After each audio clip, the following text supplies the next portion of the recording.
আসসালামু আলাইকুম রহমতুল্লাহি ওবরকাতুহু। সম্মানিত দর্শক, বাংলাদেশের রাজনীতিতে এখন ডক্টর পিনাকি ভট্টাচার্যের যে গুরুত্ব, এই গুরুত্বের সঙ্গে আপনি কার তুলনা করবেন? ইরানের আয়াতুল্লাহ রুহুল্লাহ খামেনি, নাকি অন্য কেউ, যারা সুদূর প্রবাসে থেকেও কোন একটি দেশের রাজনীতি নিয়ন্ত্রণ করেন?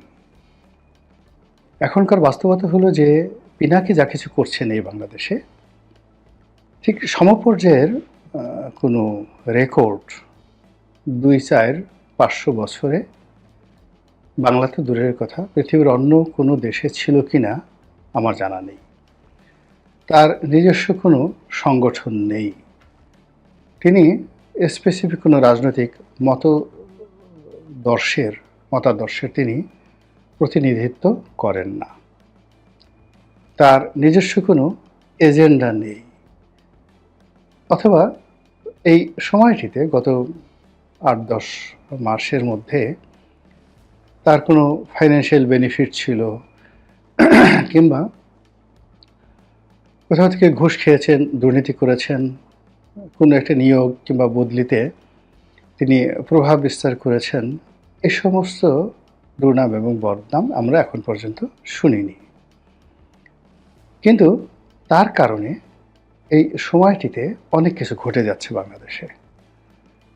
তার কারণে মব হচ্ছে, এবং তার কারণে বাংলাদেশের যে আওয়ামী লীগের, যেটাকে বলা হয় একেবারে কেবলাতুল আওয়ামী লীগ, সেটা ছিল ৩২ নম্বর, এবং সেই ৩২ নম্বর যেভাবে বুলডোজার দিয়ে ভেঙে ফেলা হয়েছে, যেভাবে সুধাসদন তছনছ করে দেওয়া হয়েছে, এবং আরও অনেক একই সঙ্গে মন্ত্রী এমপির বাড়িতে তাণ্ডব চলেছে, বুলডোজার তাণ্ডব চলেছে, এর হুকুমদাতা হিসেবে জনাব পিনাকি ভট্টাচার্যের যে সফলতা, এই সফলতার সঙ্গে আমি নিকট অতীতে অন্য কোনো দেশে এরকম কোনো আধ্যাত্মিক নেতা, গেরিলা নেতা, রাজনৈতিক নেতা, মিলিটারি নেতা, এরকম কোনো কারোরই দেখিনি যে এরকম সক্ষমতাকে অর্জন করেছেন।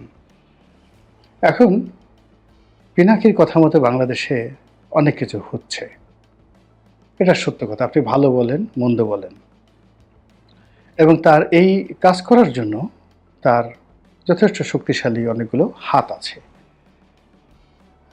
দেশের ভিতরেও আছে, দেশের বাইরেও আছে, এবং এই হাতগুলো অজ্ঞাত। তাকে নিয়ে নানা রকম মিথ অ্যান্ড ম্যাথোলজি রয়েছে। কেউ বলছেন যে তিনি আসলে ইসলাম ধর্ম গ্রহণ করে ফেলেছেন, তার স্ত্রী যেহেতু মুসলিম, ইসলাম ধর্ম গ্রহণ করে ফেলেছেন। কেউ তাকে নিয়ে খুব কটাক্ষ করছেন, আমারই আপনজন অনেকেই তাকে নিয়ে খুব কটাক্ষ করছেন, তাকে পিঙ্কু বলে বকাঝকা করছেন।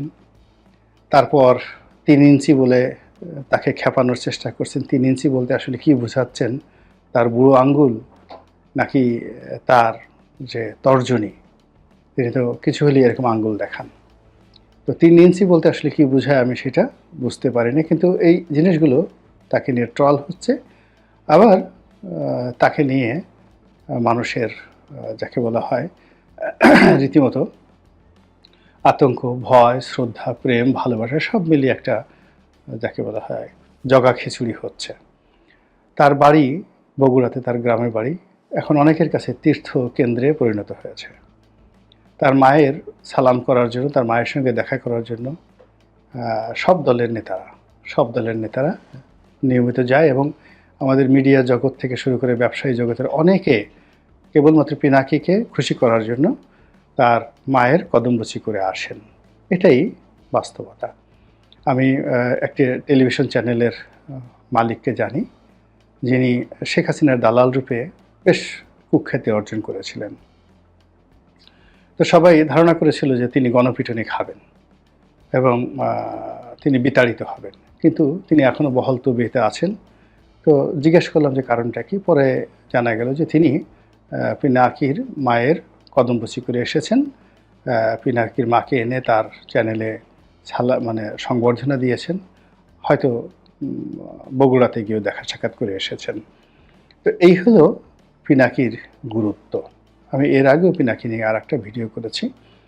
আজকের যে ভিডিওটি সেটি হলো সিপিবি অফিস ভেঙে ফেলার জন্য পিনাকি কোনো চেষ্টা করছেন, নচেৎ সিপিবির অফিসের নিচতলাতে যে দোকানগুলো রয়েছে পিনাকি নির্দেশ দিয়েছেন সেই দোকানগুলো যে ভাড়া, সেই ভাড়া তারা যেন আর সিপিবির লোকজনদেরকে না দিয়ে জুলাই আগস্ট ফাউন্ডেশনের তহবিল তারা সেটা দান করে। এটি জনাব পিনাকির একটা নির্দেশনা। এখন সেই নির্দেশনা তারা মানবেন কি মানবেন না, আগামীতে কি হবে কি হবে না, এটি নিয়ে সারা বাংলাদেশে পক্ষে বিপক্ষে আলোচনা হচ্ছে। পিনাকি বিরোধী যারা লোকজন রয়েছে তারা ট্রল করার চেষ্টা করছেন যে পিনাকির এই যে সিপিবি ভবন আক্রমণ এটি ফ্লপ করেছে। পিনাকি আবার এটা যাকে বলা হয় তার ইউটিউব চ্যানেলে তিনি লিখেছেন, স্ট্যাটাস দিয়ে লিখেছেন যে তার এই বক্তব্যের পর সেই সিপিবি অফিসের সামনে ব্যাপক পুলিশ প্রহরার ব্যবস্থা করা হয়েছে। জনগণ সাড়া দেবে সময় মতো, কিন্তু পুলিশ যে সবার আগে সাড়া দিয়েছে এটাতে তিনি সন্তুষ্টি প্রকাশ করেছেন। এখানে কেউ কেউ পিনাকিকে ভারতের দালাল বলার চেষ্টা করছেন এবং ভারতের এজেন্ডা বাস্তবায়ন করার চেষ্টা করছেন। কেউ কেউ তাকে আওয়ামী লীগের দালাল বলছেন। আবার আওয়ামী লীগের যারা লোকজন রয়েছেন তারা তো পিনাকিকে পারলে এখনই শুলে চড়িয়ে দেন। তো এই অবস্থাতে আসলে পিনাকি রাজনৈতিক ভবিষ্যৎ কি, অভিলাষ কি, তিনি বাংলাদেশে আসবেন কি আসবেন না, কিংবা ফ্রান্সে তার ভবিষ্যৎ কি, এই বিষয়গুলো সম্পর্কে আমি কিছুই জানি না। তবে এখানে সবার আগে বলে নেওয়া ভালো যে পিনাকিকে আমি পিনাকি কেন বলছি, এর কারণ হলো তিনি অত্যন্ত সম্মানিত ব্যক্তি। সবাই এখন তাকে পিনাকি দাদা বলেন। তো সেক্ষেত্রে দেখা যাচ্ছে যে চেহারা শুরুতে জনাব পিনাকি আমার সেই বয়স্ক মনে হয়, কিন্তু জন্ম তারিখ দেখেন 1967, আমাদের সমবয়সী। তো সেই কারণে আমি তাকে পিনাকি বলছি, জনাব পিনাকি বলছি। কিন্তু মানুষজন যে তাকে ভক্তি শ্রদ্ধা করে এটা আমি বেশ সচেতন, এবং একই সঙ্গে তাকে নিয়ে যারা ট্রল করে, গালাগালি করে, সেটাও সচেতন। তাকে যারা ভক্তি শ্রদ্ধা করে আমার আপনজনদের মধ্যে তারাও আছেন, আবার তাকে খুব গালাগালি করেন, ভীষণ রকম গালাগালি করেন। কেউ জোনাকি বলেন, কেউ পিঙ্কু বলেন। তো তাদের অনেকের সঙ্গে আমার ভালো সম্পর্ক। আবার পিনাকির সঙ্গে আমার কখনো কথা হয়নি, দেখা হয়নি। সম্ভবত বিচিন্তা অফিসে আমরা একদিন পাশাপাশি বসে দুজনেই সম্পাদকের সাথে কথা বলছিলাম। তো সেটা অনেক আগে, বিচিন্তা অফিস, সেটা আমার মনে নাই এখন পর্যন্ত। সেটা সম্ভবত তরঙ্গ কমপ্লেক্স, মগবাজারে না, ঠিক মালিবাগে।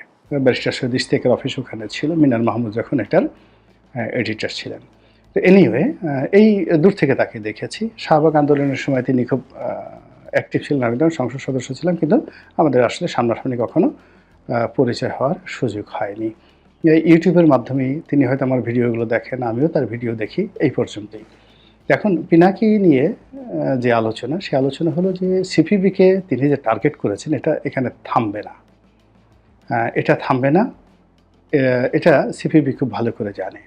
এর কারণ হলো বাংলাদেশে সিপিবিকে সবসময় আওয়ামী লীগের বি টিম মনে করা হয়। তো যারা আওয়ামী বিরোধী শক্তি, তাদের দীর্ঘদিনই সিপিবির প্রতি একটা ক্রোধ রয়েছে। 2 নম্বর হলো যে সিপিবির যে ভবনটি, এই ভবনটি 2 ভাগে বিভক্ত, এবং এই ভবনটি রাজধানীর সবচেয়ে গুরুত্বপূর্ণ একটা জায়গাতে। এটির প্রতিও বহু মানুষের ক্রোধ রয়েছে, ক্ষোভ রয়েছে, এবং এই একটা ভবন 2 ভাগে বিভক্ত হয়েছে, এটাও অনেকে পছন্দ করছে না। কাজেই একসময় সিপিবি করতেন, তারাও হয়তো এই যে পিনাকির যে অ্যাকশন, সেই অ্যাকশনের সাথে যে সম্পৃক্ত নন, এটা কিন্তু এই মুহূর্তে বলা যাচ্ছে না। তো যেটা বলছিলাম যে পিনাকির এই যে সিপি বিরোধী যে আন্দোলন বা হুমকি, এটি মূলত একটা ভয়ঙ্কর মবের দিকে আগামীতে যাবে। এর কারণ হলো আওয়ামী বিরোধী যারা শক্তি, সেটা জামাত হোক, বিএনপি হোক, অন্য সবাই হোক, তারা কিন্তু সিপিবি ধ্বংসের এই কর্মকাণ্ডে পিনাকির যে হুমকি, এটাকে দূরে দাঁড়িয়ে দাঁড়িয়ে তারা কিন্তু তালি দিচ্ছে, তুলি বাজাচ্ছে যে ঘটুক, এরকম একটা জিনিস যদি ঘটে খারাপ হবে না। অন্যদিকে পিনাকি বা তার যারা লোকজন রয়েছেন তাদের একটা আত্মবিশ্বাস হলো যে আমরা সুধাসদন ভেঙে ফেলেছি, আমরা মাটির সঙ্গে গুঁড়িয়ে দিয়েছি আপনার ৩২ নম্বর, সেখানে পল্টনে যেখানে জামাতের অফিস একেবারে কাছাকাছি, জামাতের মহানগর অফিস আপনি তো জানেন যে পুরানা পল্টনের ভেতরে, তো সেখান থেকে হঠাৎ করে এসে এই অফিস আক্রমণ করা কোনো বিষয় নয়। আবার জামাত যদি এই কাজ না করে, তৌহিদি জনতা যদি এই কাজ করতে চায়, তাহলে যে কোনো শুক্রবার নামাজের পর, জুমার নামাজের পরে কলনে ছাড়েন, কোনো পূর্ব ঘোষণা ছাড়া যদি ওখানে একটা ঘটনা ঘটে, সেটা বুলডোজার হোক বা অন্য, মানে আপনি তো জানেন যে তৌহিদি জনতার হাত এবং হাতিয়ার খুবই শক্তিশালী। তারা যদি এক একজন এক একটা করে হাতিয়ার হাতে নেয়, তাহলে ওই ভবনের ইট ভাঙতে ২-৩ ঘন্টার বেশি সময় লাগবে না। আর এই সময়ের মধ্যে জলকামান আসতে আসতে কিন্তু অনেক কিছু হয়ে যেতে পারে। তো কাজেই সে যেহেতু এই ঘোষণাটা দিয়েছে, এটাকে থানা পুলিশ প্রশাসন যারা আছে তাদেরকে কগনিজেন্সে নিতে হবে। এর কারণ হলো এটা তার জন্য একটা জীবন মৃত্যুর বিষয়, জনাব পিনাকির জন্য। তিনি যদি এটাতে ব্যর্থ হন, একেবারে ব্যর্থ হন, আগামীতে এই ধরনের কোনো কর্মকাণ্ড তিনি আর করতে সাহস পাবেন না, আর কেউ তার কর্মে সাড়াও দেবে না। আবার তিনি যদি সফল হন, তাহলে তিনি বাংলাদেশে রাজনীতিতে একটা নতুন মাইলস্টোন তৈরি করে ফেলবেন, এবং সেই মাইলস্টোনে তিনি অনেকের গ্র্যান্ড মুফতি, অনেকের গ্র্যান্ড ইমাম হিসেবে তিনি স্বীকৃতি লাভ করবেন। এমনকি তিনি এই যে বাংলাদেশের যে তথাকথিত গ্র্যান্ড মুফতি, সেই গ্র্যান্ড মুফতিকে যদি বলেন যে আমার সাথে এসে ফ্রান্সে দেখা করেন, এসে কদমবুসি করে যান, তাহলে দেখা গেল যে সেই তথাকথিত ভুয়া যারা গ্র্যান্ড মুফতি রয়েছেন তারাও গিয়ে পিনাকির কদমবুসি করে আসবেন। এরকম একটা অবস্থা সৃষ্টি হবে সিপিইউ অফিসের এই সফলতার মাধ্যমে। আর যদি ব্যর্থ হয়ে যায় আগামী ২-৪-৬ মাসে, তাহলে তার কোনো কথা তো দূরের কথা, তার যে ভিডিওগুলো তো অ্যাভারেজ এখন 500,000 ৫ লাখ থেকে 1 মিলিয়ন যে ভিউ হচ্ছে পার ভিডিওতে, এটা আগামী ২-৩ মাসের মধ্যে লাখের নিচে নেমে আসবে, এবং ৬ মাস পরে এটা ১০-১২ হাজার লোক দেখবে কিনা তাও সন্দেহের বিষয়।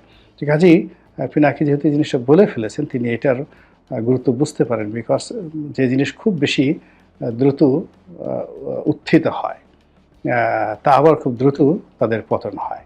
তো কাজে তার যে উত্থান এই রাজনীতিতে অতি দ্রুত হয়েছে, ফলে এটাকে তাকে টিকিয়ে রাখতে হবে, যে কোনো মূল্যে তাকে টিকিয়ে রাখতে হবে, এবং সেই টিকিয়ে রাখার জন্য তিনি এখন কি করেন সেটাই দেখার বিষয়। মহান আল্লাহ আমাদের সবাইকে হেদায়েত দান করুন এবং হেফাজত করুন। আসসালামু আলাইকুম ওয়া রাহমাতুল্লাহি ওয়া বারাকাতুহু।